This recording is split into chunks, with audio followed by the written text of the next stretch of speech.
Welcome to Tabletop Gaming Guild podcast. The Tabletop Gaming Guild is all about the experiences and memories that playing board games with friends and family can create. Today on this episode, we have Jamey Stegmaier from Stonemaier Games. We might as well just get started and say that Jamey Stegmaier from Stonemaier Games. Do you want to tell us a little bit about yourself to get things started? Sure. Yeah, so like you said, I'm Jamey. I run a company called Stonemaier Games in St. Louis, Missouri, and I am partially a game designer. I've designed a few games: Viticulture, Scythe, Euphoria, Charterstone, Tapestry, and I co-designed Red Rising, our new game. And I also run a lot of the day-to-day operations of my company, Stonemaier Games, where we do publish some games designed by other designers as well. I also talk a lot about game mechanisms that I love in other games from other designers and other publishers, and I write quite a bit about entrepreneurship, Kickstarter, crowdfunding. So a couple questions we had. One of them was, as a game designer and a publisher, and basically wearing all these hats, how much does one role impact the other? Do you have to, how do you do your time management and run your business as a designer and a publisher, dealing with other designers and yourself and stuff like that? Yeah, that's a great question. Time management is something that I struggle with quite frequently. Today was a very, very busy day, just jumping around with a lot of different things, but I love the variety. So the variety is great. I love jumping around from different types of things within my job. But typically what happens is that the design portion gets pushed off. And so most of the time that I spend every day is spent on operational stuff, some marketing, often a lot of marketing, and development of games that are being designed by other designers. And then if I do get any design time, usually it's right before dinner or after dinner is when I get that time. So I love that time. I love that creative time, but it often gets pushed aside for all the day-to-day stuff that comes up. Okay, I'm going to go ahead and let Peter ask a question. Okay.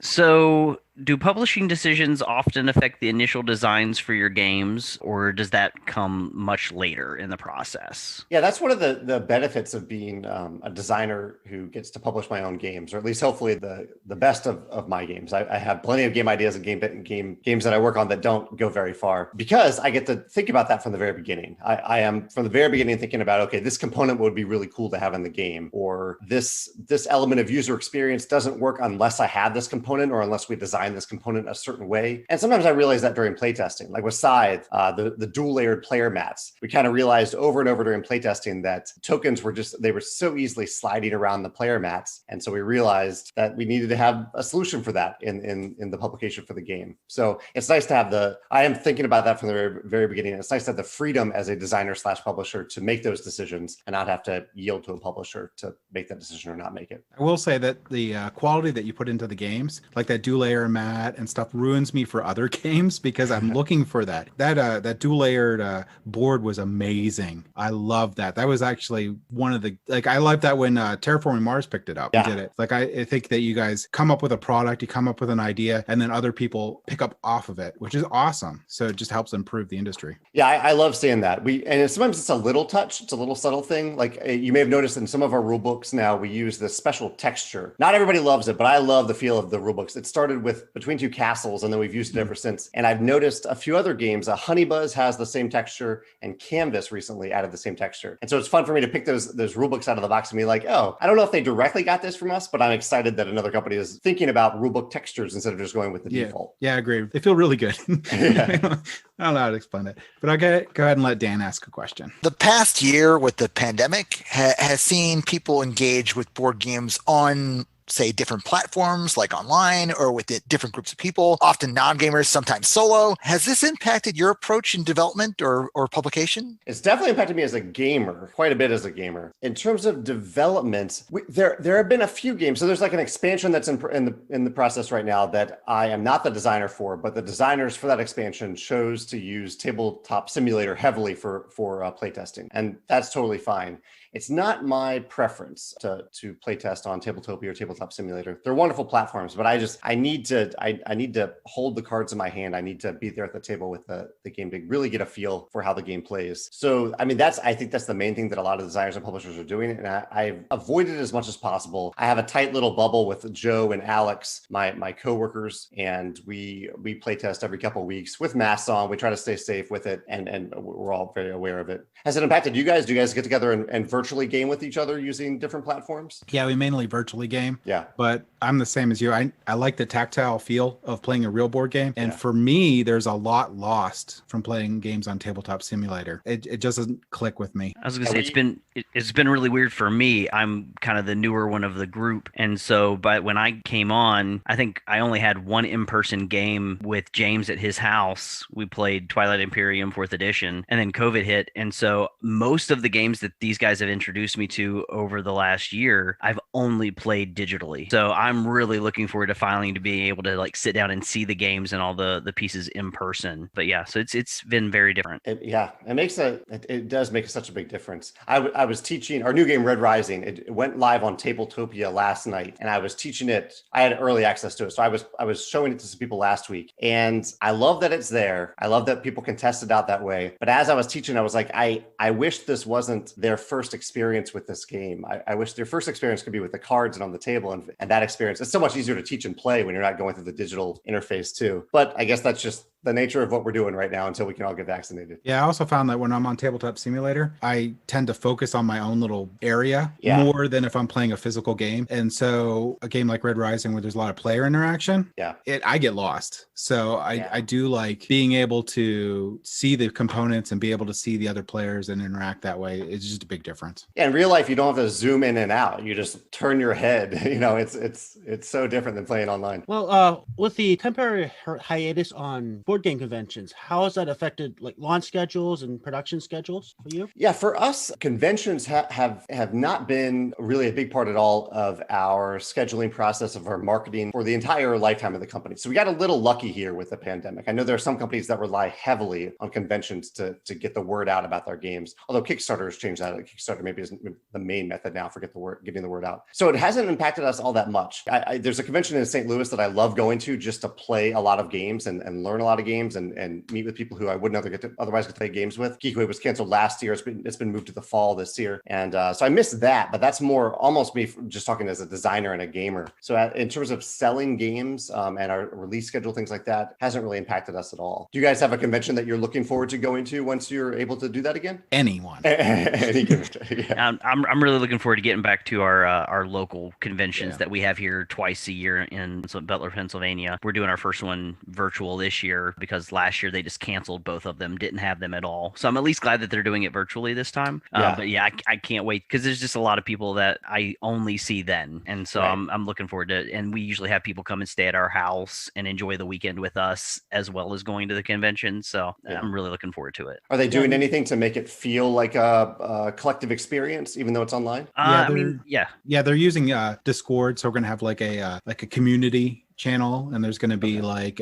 for audio and for just text. So trying a couple different things. It's just really hard virtually. I mean, you can't really replace that going to a convention, just meeting up with new people and playing a game. That experience just can't translate into virtual as far as I've seen so far, but they're trying their best, and I think they're going to have good attendance, so that's good. So that gets into the whole hiatus on basically meeting and doing conventions and basically just even playing games inside your house with friends and family, at least easily. How I know that board game sales have been up. So has that changed during that time period, how you market your games, or have you seen increase in your sales because of this? We have. It was an oddly good year, 2020. I guess not entirely oddly. We know why. There are more people inside playing games and probably more people entering the hobby, which is great, I think, for the long-term nature of the hobby. Has it changed our marketing or our sales? A little bit. I mean, we've early on in the pandemic, game stores basically shut down for a few months. There was a lot of things that were shut down. And so during that time, we saw direct sales go way up. And I thought for a little while, I was like, okay, this is just the future. We need to find a way to help retailers survive and get games to them. So for a while, we were treating retailers like individual customers, but then retailers figured it out pretty quickly about how they could do curbside pickup and things like that. And so after that, it was kind of just business as normal. We do try to sell games directly on our website site for people who want to buy that way, but we sell plenty of games still to distributors who sell online and locally. So it hasn't changed all that much. That's great because that sets you up for when we get back to normal. Right. So right. Yeah. I'll go ahead and let Peter ask. So Stonemaier Games products often come out with massive hype, and with massive hype, there's always a certain amount of then anti-hype. How much do you worry about those that will give negative reviews in standing out? Yeah, well, that's a good question. I had two different approaches to that. One, if any reviewer does not have a good experience with one of our games, I want them to share that with people. I want people to have a variety of different perspectives about our games so they can decide without having to spend their money if one of our games is a good fit for them or not. So I think that's wonderful. I do have, you use the word hype there, and every now and then, this happened with Scythe a few times, I got the feeling that there were a few reviewers who maybe judged the game a little bit based on the hype, which is a weird thing. That's like a weird thing for me, like to judge something, whether or not that's true, but to judge anything based on someone else's excitement for it, it's just a weird thing for me. Like I'd rather any reviewer judge a game, whether it's my game or someone else's game, based on their personal level of enjoyment, not their perception of how other people are or are not excited about that game. Yeah, funny story about Scythe before I was a reviewer. Yeah. I initially paid a ton for Scythe because I was like, oh yeah, it's gonna be mech combat. Oh. And I got the game and it was and actually I'm very happy because I liked it. I probably like it even more because it is in my top 10. But yeah, I got in with that whole hype thing and oh, this is great. And then I didn't pay attention to anything and just got it and had my own idea. So yeah, that was just a funny story about Scythe. That's interesting. Yeah, that perception of what a game is can go a long way. And even like the box cover of Scythe that does show mechs fighting. And so that's on us for putting that on there, because most of the other art in the game doesn't show mechs fighting. It's a rather peaceful, like the art is rather peaceful. Mechs are there, but they're not really fighting each other all that much, except for the box. So I can see how that would have thrown you off a little bit. Yeah, it's a good mistake though, because I liked it a lot. Good. So it definitely, I was more of a thematic sort of like wargaming sort of thing. So, or Marathrash, but that really converted me a lot. So cool. I liked it. It's a good game. All right, I'll go ahead and let Dan ask a question. So, just on a personal note, are there any games not from your company that have recently been tickling your fancy, or you've been playing a lot, or that you've become a fan of? Oh yeah. Just yesterday I played this game a couple times now, but Dune Imperium. Have any of you played Dune Imperium? Yes, I have played it twice now. It is fantastic. That's my favorite game of 2020. I was not expecting it. I at the time I didn't know a lot about the Dune world, but I am reading the Dune book now, their first book.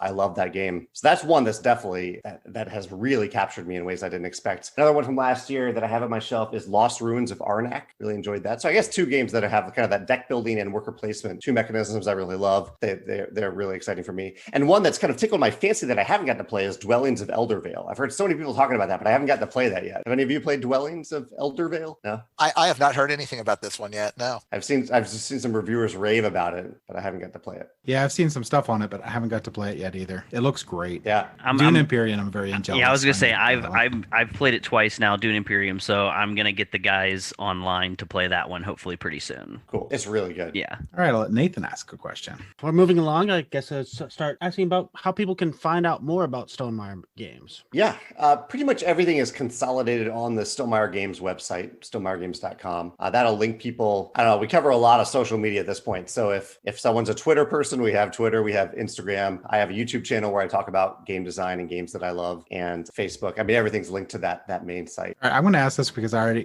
just love asking this, and I already think I know what your answer is. But what is your favorite game that you've designed? My favorite game that I've designed. It's a tough question to answer, because it changes at any given time. It often changes based on who I'm playing with. Like if you're really excited to play Scythe with me, then that's my favorite game of mine to play at that moment. Right now, and oftentimes the answer is also like the most recent one. So I am really enjoying Red Rising right now.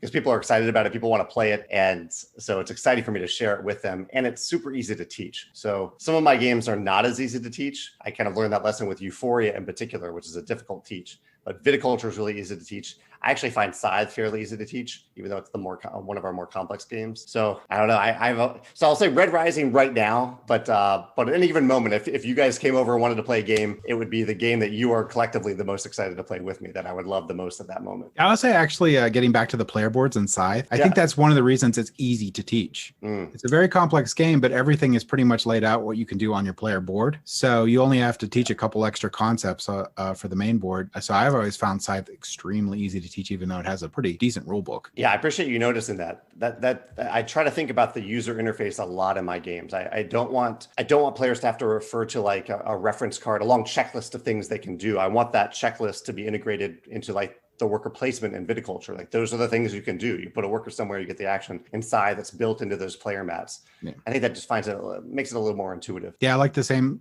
idea with like a wingspan where it's all on that mat and you just it's all on the mat. Yeah, it's awesome. Another thing I really liked about your games on there was back to Euphoria, where you had that just that little board that has the resource multiplier. Oh my gosh, why do people not do that? That is so much better than having a giant pile of resources that I have to count. I've been surprised by how many people comment on that because it's such a simple little component that I actually like the pile of resources. I like a lot of resource tokens, but it does work. And Gaia Project also has it's a little different than Gaia Project, but it has a track. So instead of giving you a pile of resources in Gaia Project, you have a little track. And I use that same thing in Tapestry. Tapestry, you just have one of each resource token and you move it along a track to show how many of that resource you have. So what do you like better, Terra Mystica or Gaia Project? I am a Terra Mystica guy. Yeah, I know. Yeah.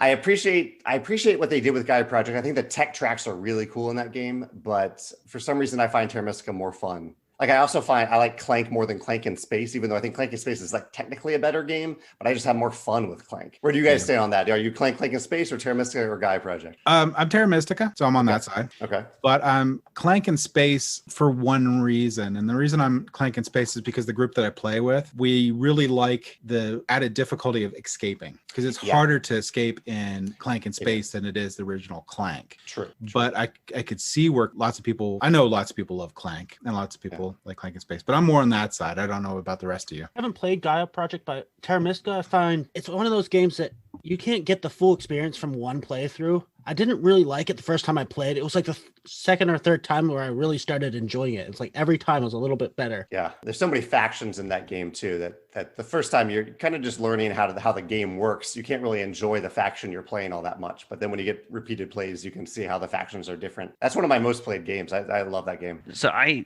just wanted to ask a little bit more. Could you tell us a little bit more about Red Rising? Because I know that's the new game. That's the one that you've been talking about. I know that it's Peter Brown, correct? His world that he wrote for his books. Could you tell us a little bit more about it, though? Yeah.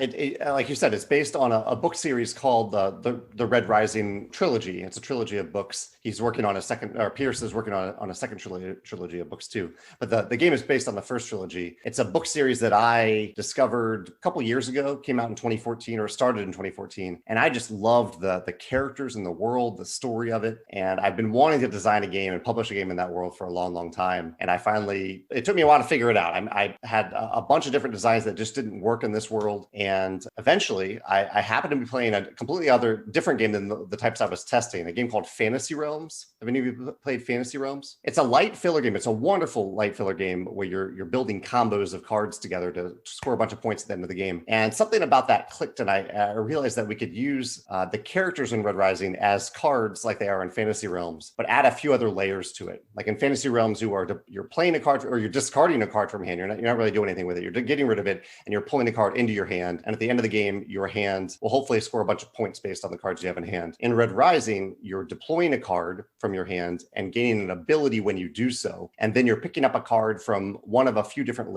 locations on the board. And when you do that, you gain a benefit based on the location where you picked up that card. And all the while, you're building this combination of character cards that will hopefully score a bunch of points at the end of the game. And so that's a quick recap of the game. But I am so excited about it that I finally, this is the first like big IP that I've ever gotten to work with. And it's been one that I've been wanting to share with the gamers of the world for a long, long time. I was excited. I've not read the series myself, but I'm a librarian by day. Oh, cool. So I've seen the books go out a bunch over the years since they've been coming out. And I hear a lot of really good things about the series. So it always excites me when a really well done game is going to be based off of a book series that either I know or I enjoy. Again, like the Dune games. I love them even more because of how much I love the series. So it just excites me to know that there's people diving into literature and then morphing it into the gaming world more than just video games. So it makes me happy. happy. Yeah, one of my goals for it, because I do love the series so much, was that to bring gamers into the world of Red Rising, and hopefully vice versa too. Hopefully the game, it's a medium weight game, but maybe verging on the lighter side, because I want to be able to invite Red Rising fans who haven't played modern board games, hopefully into the hobby, so they can discover this game and maybe some other games that we love. Hopefully it'll go both ways. That was a tough challenge to have it meet both sides, but hopefully we've done a good job with that. Kind of surprised that the IPs aren't coming to you more, but other than Red Rising, is there another IP that you'd love to get your hands on? Yeah, it's a good question. We do get pitched various IPs from time to time, but we don't publish many games at Stonemaier Games. We publish maybe 1 or 2 games a year. So for me to spend the time and energy and resources on a game, it has to be something that I'm really, really passionate about. And so, I mean, we've been pitched some pretty solid IPs, but and they haven't ended up being something that I want to spend that much time on. There are some big IPs that I love. I think a lot of people in the hobby love things like Star Wars and Lord of the Rings. I love those IPs. I went to New Zealand a few years ago just to go to Hobbiton because I love that IP so much. But there are plenty of great Lord of the Rings games. There are plenty of great Star Wars games. And so I'm more excited to bring kind of a smaller IP like Red Rising into the hobby. Are there any that you guys would like to see? Are there any IPs that you really love that haven't had games made out of them that you'd like to see? There's a series of books called The Legends of the First Empire by Michael J. Sullivan that I am absolutely in love with. At this point, I think I've read all of his books except for one, and I just started it the other day, and I just kickstarted his next series of books. So, but it's a really in-depth, beautiful fantasy world, and I'd love to see somebody do something with it at some point. Is that tree behind you from Age of Myth? It is, yeah. Okay, yeah. I've read many of those books, and you're right. It's a really, really cool world, and he's a really nice guy too. He reached out to me about his Kickstarter project a few years ago because I write a lot about Kickstarter. Right. Really, really nice guy. Yeah, he's fantastic. So I do. I whenever he does a Kickstarter, I always jump in there and support it. But I'm in love with the audiobook versions. He has the same narrator do all of them, and he's fantastic. Oh, cool. For me, Wheel of Time by Robert Jordan. Wheel of Time. Yeah, why hasn't a game been made out of Wheel of Time? I know why. Oh, okay. It was because of estate issues. Oh. Which recently got resolved, I believe. Okay. So there's going to, or potentially going to be, a series coming out for Wheel of Time. So it looks like that IP is opening up. But I would love a Wheel of Time game, or anything Brandon Sanderson's wrote. Oh, Brandon Sanderson. Yeah, definitely. I think for a while someone had the Stormlight Archives IP, but I don't know what happened to it. But it doesn't appear to be still in development at this point. That's one that I've been tempted to get into because I love that series so much. But every book is like 1,200 pages. It's so much material to know and have to really, really know to do a good job with the game. Yeah, and he's only scratched the surface with that series. I think he's going for at least 10 books in that series, and he's only on 4 or 5 at this point. So the Metalborn series would be really good to have as a board game too. I know they came out with one, which was the prequel, House War. House War. And he's had the Reckoning too. Right. Yeah, the Reckoners. Yeah, Reckoners. Yeah, I love Mistborn. You're right. Yeah, the House War was an interesting take to go on that, because when I think about Mistborn, I don't often think about like the conflict between the houses. Yeah, I was like, okay. Yeah. You have the whole IP. That's what you picked. It's okay. Right. Yeah. I would think Ender's Game would be interesting. Obviously, the psychological aspects of it would be really hard to do, and the movie just kind of gave up on even trying on that. Right. I think you could come up with some interesting mechanics to do with like messing with someone's head. That could be really, really interesting. Yeah. My girlfriend loves that series. I think she's read all the books. I've only read maybe the first 2. I was going to say some of the books get a little strange. Oh, yeah? For Ender's Game, or the whole series. But yeah. Yeah. One of the things that I really liked about a lot of your games, and I saw the progression through there, and I like the concept of not having rounds, but having them. I like the concept of a fluid game where you just go and you keep moving through. You see that in Euphoria. I'm not really setting anything up between rounds. You just go. Right. Same with Viticulture, same with Scythe. It's just really just going. Yeah. Where did you come up with, like, what did you have, like, certain design features you wanted to try to get into a game? Like were you looking at trying to like remove the setup between rounds and stuff like that? Or where'd that come from? Yeah, I'm glad you've noticed that. That's something that I think about a lot with games. I think about the flow of the game, how the game invites people just to kind of join the space of the game and not have to ever step away and say, okay, this is a game right now. And right now in this game, we are doing this structured thing. There are games that I love that do that. Like A Feast for Odin is a game that I absolutely love that has a huge thing that you do at the end of every round that's very distinct. But I love the flow of a game where you can just take a short, simple turn and then it's the next player's turn and so on until the end of the game. So it's something I've kind of thought about and it's evolved over time. Because even in viticulture, there are kind of rounds. You reach the end of the year and you have to collect all your workers and you do a few things. Then I designed Tuscany, the Tuscany expansion. That gets rid of a lot of that feel because you do that upkeep at the end of your round. And by the time someone else has finished their last turn of the round or the year, it's just your turn again. So that it has a much better flow than viticulture. So something I think about a lot. I don't think it's always the best thing. Like with Wingspan, originally Wingspan was a race to get a certain number of birds in play. And players, because it was a race, because that was the whole game, you just turn after turn until someone had reached that condition.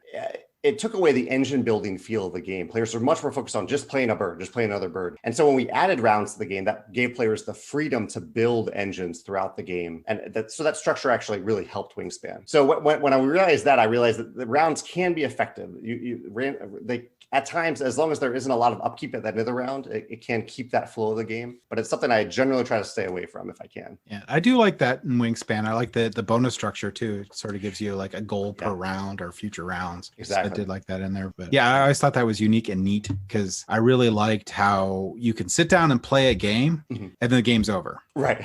It's like 2 hours later, but the game's over and you had a lot of fun doing it. And you didn't have to think about like, oh, I got to put all these bits here and all these bits here. Like playing Agricola, which is one of the games I love. Oh, you get an arm cramp just by putting all the pieces out every round. Right. There's a lot of upkeep in that game. The guys at Garphill Games, I think, also do this really well. They publish like Architects of the West Kingdom, Paladins of the West Kingdom. They have those Raiders of the North Sea. In a lot of his worker placement games, there's this really nice flow to it. Yeah, I get the same feeling with that. So I'm wondering if you learned from your designs. It's possible. He's taken worker placement to a whole new level, though. I really admire what Shem has done. Yeah, Architects of the West Kingdom, I really like the capturing other people's workers. And I like the fact that you have like, I don't even remember, like 20 some workers or something to start the game. Just amazing. Yeah. And it feels like you have a lot, but then they just like 10 minutes later, you have 4. It's like, what's happening? Right. So awesome game. Yeah. So is there a game that you played that you were like, this is an amazing design and you learned something from that game? I know you probably learned something from a lot of games, but is there one in particular where like this was an amazing design and you learned a lot by how they implemented the mechanics and the flow of the game? I have a video about pretty much every game that I played about some mechanism that I really love in that game. So I'm trying to think of one where I learned like more than normal, because I try to always pull away something really fun that I can learn from every game that I played. I mean, I'll go back to Terra Mystica. I do have to give it credit because it's influenced so many of my designs with the player mat where you're pulling pieces off and improving your income based on what you've exposed. That has impacted several of my games. The asymmetry in that game has impacted a bunch of my games. The spatial relations on the board without a lot of combat. There's no combat in Terra Mystica, but you are constantly aware of what other players are doing, but you're never destroying anything that someone else has created in Terra Mystica. So there are so many like little things, little layers in that game that has influenced my designs quite a bit. I don't think combat has to be aggressive too. It can be passive. Right. So totally. That's a good example of not really affecting them, but you are. Right. So I do like that a lot. Yeah. So is there any games that you've worked on and end up like scrapping that you regret having scrapped them or given up on? I mean, there were games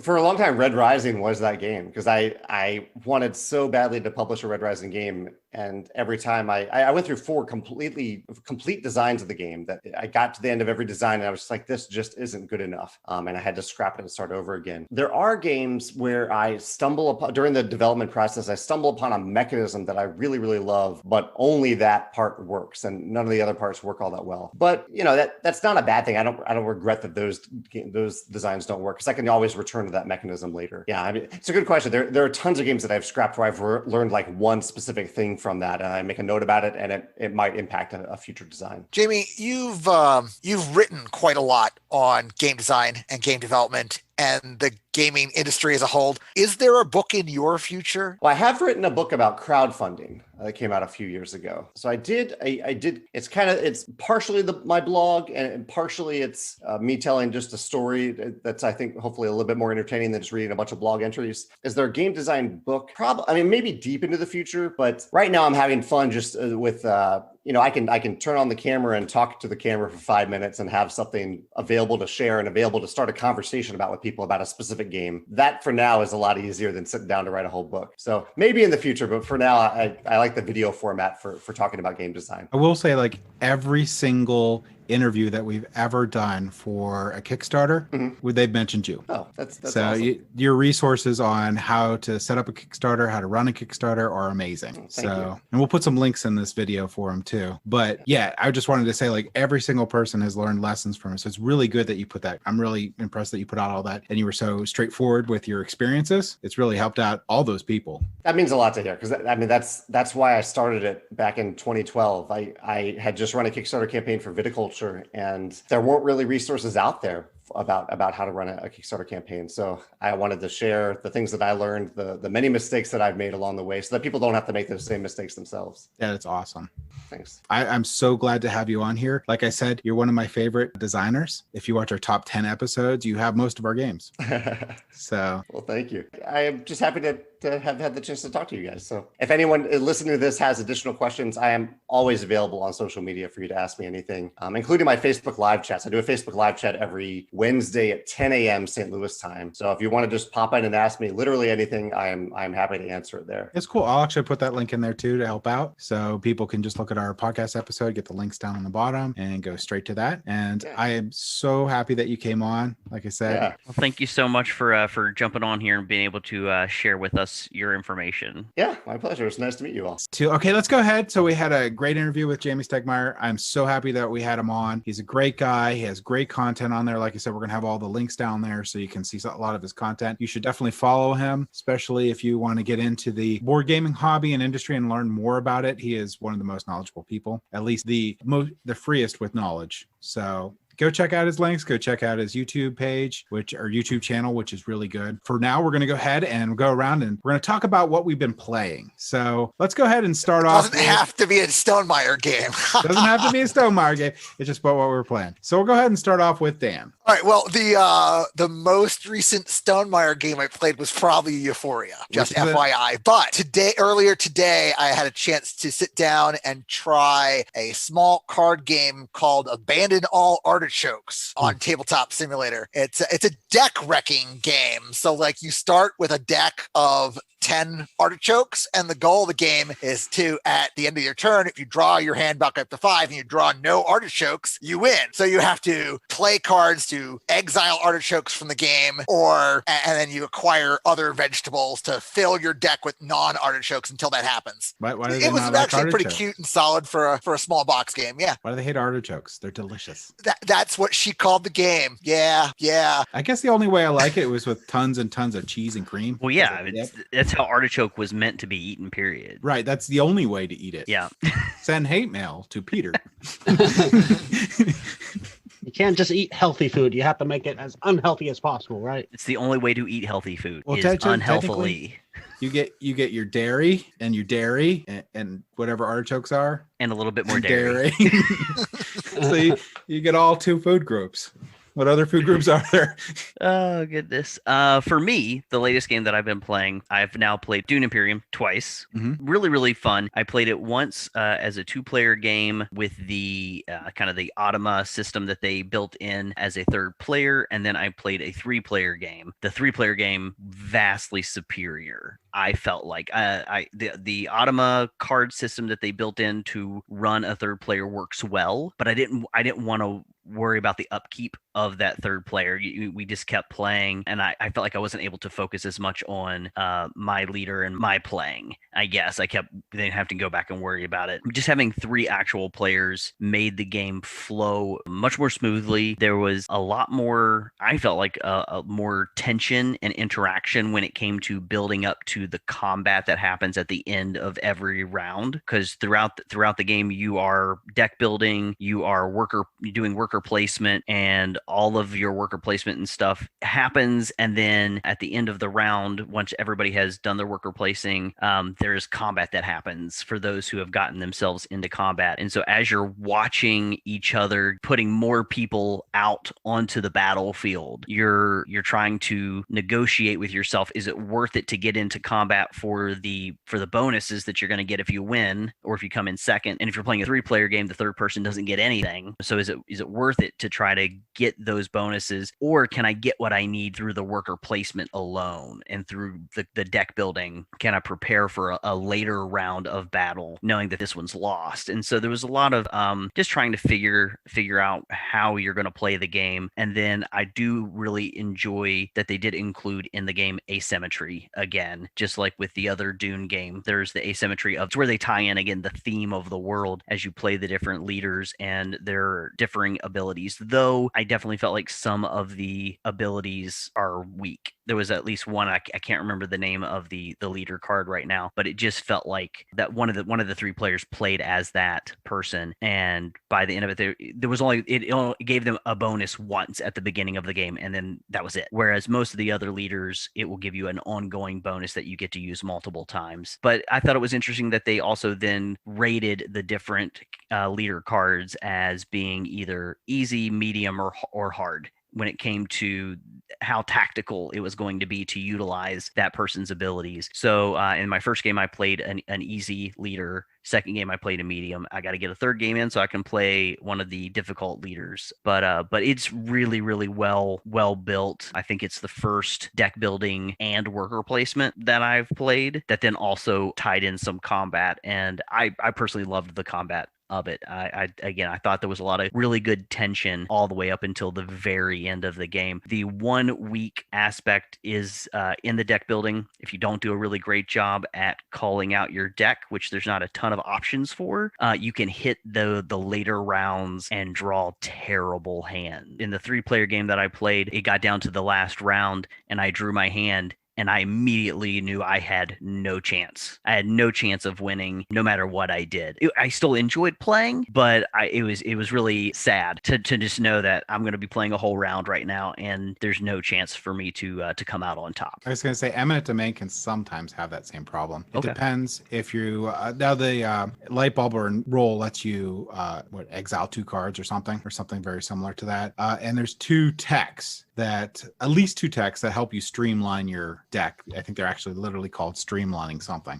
One of them lets you get rid of as many cards as you want, which is awesome because it sounds bad, but sometimes it's being like, hey, I'm gonna get rid of everything I have in my hand so that I don't draw junk. But yeah, if you don't utilize some strategy, I've seen a lot of people pull junk later in the game because certain things get not as efficient. So yeah, and I think the other thing that I pulled from it is that it's definitely one that I think I want to get eventually. I like both of the Dune games that are currently available. This one's going to be much easier to get to the table with a lower player count. I'm super excited to play this game with you. Yeah, I'm really excited to play with you guys really as well. I want to play this game. So Dune Imperium, FYI, when it was announced, I immediately ordered 3 copies for the store. I'm sold out at the current point, and I'm not sure if I can get any more. Why did you even tell me? Why? Why did you even tell me this? It's okay. I know one of the guys who bought it. I know one of the guys who bought it. I got excited, and you're like, it. yeah, we can. Just like we're gonna get Glory to Rome, same thing. But he's listening. He's on the podcast. Maybe I'll get Matches of Menace that way. Yeah, I got a nice insert with mine. But go ahead. Oh yeah, you first. Oh well, mine's gonna be fast because I just got to play a new casual card game with my wife and my daughter, which I love a lot. And it is a flip and write, and it's called Silver and Gold. In Silver and Gold, you have a total of 8 different cards with different Tetris style pictures on them. And what you're going to do during a turn is you're going to flip over one of those, and you have dry erase cards. Everything's a dry erase card, and you're going to have 2 maps that you're going to try to fill out with different type of symbols on them. They give you different combos and cool stuff on them. But basically the goal is to complete these maps with the Tetris symbols that flip in an efficient manner, whereas if you can't place the shape down, you can only X off one spot. So you have in the middle, which keeps your round tracks, which are 4 rounds, and you're going to flip over 7 of the 8 cards a round. So that's going to be 28 plays you're going to get. And there's different shapes on all all these different maps. So you have to figure out or plan best you can where you're going to be crossing off these different shapes on your maps to get more maps done and get as many points as possible. And there's multiple different ways you score in the game. You score in from getting off your little coins, being the first to get a row of coins done. You can get palm trees. You can get up to 4 of those, and that matters how many palm trees are in the middle row. So there's a strategy on when you fire those off. You can get emblems, which will multiply the value of certain suits of treasures, and just the treasures the treasure maps themselves are worth X points each. It's a fun, easy to teach, easy to play. It takes about 20 minutes to play. It's a wonderful flip and write. So if you're looking at for something you could teach to anybody and just have a lot of fun and enjoyment in, I highly recommend Silver and Gold and trying that out. Well, I've been playing Paladins of the West Kingdom, and I've been taking a page from James's book on this one, and I nearly broke the game. So Paladins Breaking games is awesome. So Paladins is pseudo worker placement. Is more like an action selection because you're doing worker placement, but you're doing it on your personal board, so they can't really interact and stop and take spaces away from you. There's a small amount of shared worker placement that come in later in the game, and those are really nice and powerful. But the main bulk of the game is your player board and maximizing 3 stats. So you got your armor, your whatever black is, and whatever blue is, and there's 6 main actions that require 1 stat feed another stat. So if you have to be really strong in 1 stat to do the action well, and then when you do that action, it ups another stat. Well, the one thing I did find, there's what I call the tax strategy, where there's 2 ways of making money. You can make money from the supply, or certain cards will let you make money from taxing. And once the tax money runs out, there's an inquisition where the person who's take the most negative cards gets a debt. You get negative cards by taking a wild meeple, and that also gives you money. But if you have too many of those negative cards, you kind of lose out by getting debts. But there's also cards that you can get that will give you stat boost if you ever get to the Inquisition without having any of those negative cards. So if you can kind of work it so you never have any negative cards when you get to the Inquisition, and you push tax so much that the Inquisition is happening as often as you can make it happen, you can make a lot of points. I ended up making double the points of the second place player. Granted, that's how it's done. Granted, that only works as long as they don't catch me doing it and actively try to take those cards before I get them. Of course, they're kind of giving up a little bit of their strategy in order to waste some time taking these cards from me, though. So it's a pretty powerful tactic. Well, now if anyone plays Nathan in this game, you know his strategy. Be on the lookout. Now, from the sounds of that game, I think I'm going to like Architects of the West Kingdom better. I do like Architects of the West Kingdom a lot, and I like heavy player interaction worker placement games. And Architects of the West Kingdom is nice because it is a lot of player interaction, but because you have so many meeples that you can play with, you have a lot of outs. But with that said, it's just a mixture of both worlds, which makes it awesome. Paladins of the West Kingdom seems like it's taking out the part I like and putting it on a player board. So we'll see. I don't know. I mean, it's a good game. I did feel it was a little linear because you're basically focusing on getting specific stats and you can pair them. So there's once you get 1 stat strong and do the action that allows you to increase the other stat, and then you do the action that uses that stat to increase that first stat. Yeah. So you can, if you focus on that pairing, it becomes a very linear game in a sense. I do agree. I find Architects better. I have also been playing Raiders of the North Sea, which is a very different game by Shem Phillips as well. That's I enjoy that one quite a bit. It's a lot more action oriented. You are, as the name says, you're going out and raiding. So you have a village that you're going to go to supply, but you're basically just using that till you get enough resources to go and raid. And the whole point of the game is raiding as quickly as possible. So you had me at Viking. Yeah, I didn't say the word Vikings, but yes. Yeah, that is one I really, really want to play. And I heard that it gets even better and better with the expansions and stuff. Yeah, the base game's light and fast and fairly simple. I think the expansions can add a lot because there are a lot of cards that add powers that basically you take these cards, you can use them as crew to add powers for raiding, or you can use them as basically actions for a one-time effect. And they're pretty powerful, but there's a fairly thick deck with a lot of duplicates. And I wish there was a little bit more in there. And it can be really kind of telling based on your initial hand, can dictate your strategy. If you get the cheap, you really want to hopefully get all the cheap cards in your initial hand that help you get resource faster. And then later in the game, you're hopefully picking up the more expensive stuff. So that was what we've been doing. And we had a great interview with Jamey Stegmaier. Keep a lookout for all of our new review videos that are coming up, or unboxing videos. I'm going to start some more series on like why play board games, why play war games, why play RPGs and stuff. So that's going to be a really fun series to do videos on. So keep an eye out for those. And again, thank you for listening. Thank you for listening. If you have any feedback for us, feel free to visit us on Facebook, Instagram, Twitter, or Board Game Geek Guild 2989, or our website at tabletopgamingguild.com. Don't forget to like, follow, and or subscribe. Tabletop Gaming Guild is a product of Tabletop Gaming Guild LLC. All rights reserved.